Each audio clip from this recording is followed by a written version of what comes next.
This episode is brought to you by Vital Farms.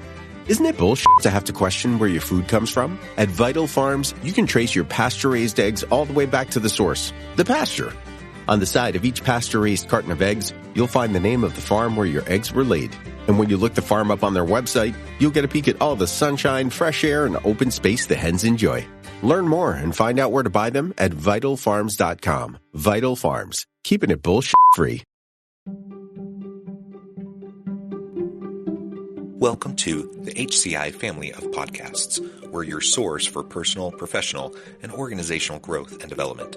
We share our own original research, explore industry trends, and interview executives and thought leaders from across the globe. Join us for practitioner-oriented content around all things leadership, HR, talent management, organizational development, and change management.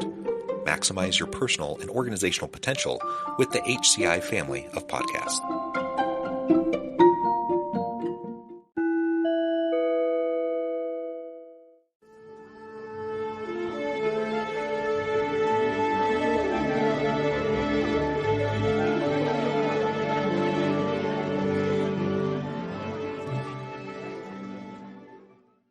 How leaders can respond in the face of an economic downturn and the Great Reawakening.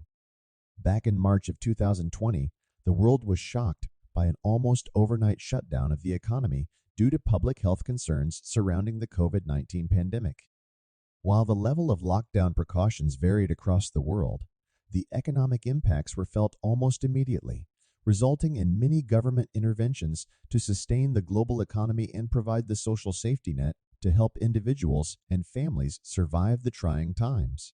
Many employers had to lay off or furlough a large number of employees, while others struggled with the shift to remote work. During this time, like many of my colleagues, friends, and extended family, my immediate family felt the heavy impacts of increased social isolation and the challenges of schooling children at home and adapting to remote and virtual work. As the pandemic moved from something we hoped would be resolved within weeks or months to years of adjustments, it took an increasingly heavy toll on the physical and mental health of workers, and organizations the world over started reporting increased levels of burnout among their employees as workers were forced to juggle a variety of challenging conditions and circumstances with continuous strain and change happening all around them. The Great Resignation, the Great Reawakening, and quiet quitting. As many organizational leaders and pundits have discussed this past year, the dramatic social and economic disruptions felt by so many for such an extended period of time have resulted in many individuals reconsidering their core values and life priorities. En masse, the workforce, particularly the younger workforce, started to challenge long-held assumptions and norms around work and life, thus ushering in the Great Reawakening. Many, who may have felt stuck in jobs they didn't love, decided life is too short and took a leap of faith to switch jobs, or, in some cases, entire careers.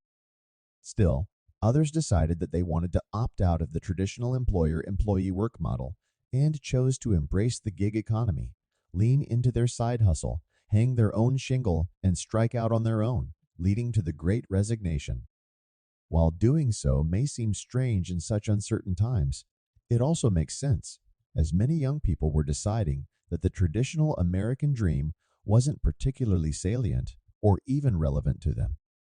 Rather than being a part of the rat race, working long hours, with a long commute, all to pay for a mortgage and more stuff, they are increasingly opting to adopt a more minimalistic lifestyle that requires less work and income to support it. Other workers have decided that though they are okay staying with their current employer, they need to recalibrate the scales of work effort put in related to the benefits received. This has led to what is called quiet quitting. More and more, workers simply aren't willing to endure long commutes. They want a compelling reason to return to the office, not just because that is what the leader wants or because it is the way we do business, and they aren't willing to put in long hours for an employer that doesn't seem to adequately value them. In a world of work where little commitment and loyalty exists between employer and employee, where many workers can be downsized or let go with little or no notice, and where worker exploitation is often seen as the rule, not the exception. An increasing number of workers have decided to do their job and do it well, but within the constraints of well-defined personal boundaries and work-life expectations.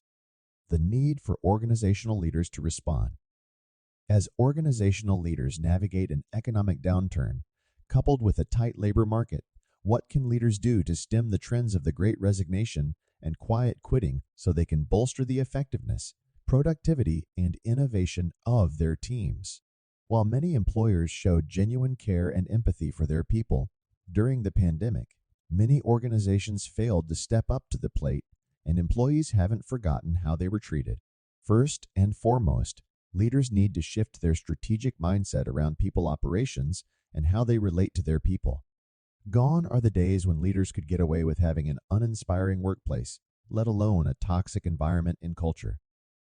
In the modern world of work, with a tight labor market, employees in such a workplace will simply leave because they have many options.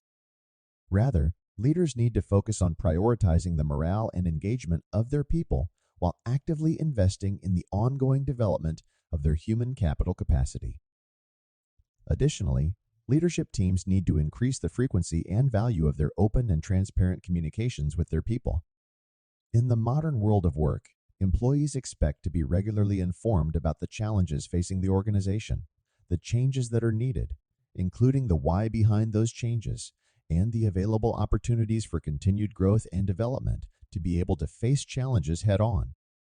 When leaders fail to be open and transparent, rumors will inevitably fill the information void, and usually this will lead to more distrust, lower productivity, and other negative team dynamics and individual workplace behaviors. Many leaders have expressed frustrations with the difficulty of getting their people back to the office, while lamenting the shift in employee attitudes and preferences toward more virtual and flexible work arrangements. Some have even pointed to the Great Resignation or quiet quitting as evidence of entitled, uncommitted, and disloyal employees. However, regardless of one's personal attitudes and preferences, leaders need to understand that the nature of work has shifted. They can either choose to adapt and thrive, or they can stagnate and become increasingly irrelevant. Adopting a more human-centric and empathy-driven approach to your leadership while increasing transparency and focusing more on employee morale, engagement, and the continual development of your people can help you to attract and retain great talent, even during a tight labor market.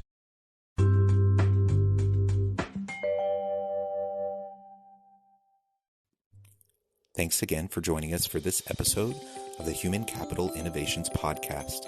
I hope you stay healthy and safe and that you have a great week.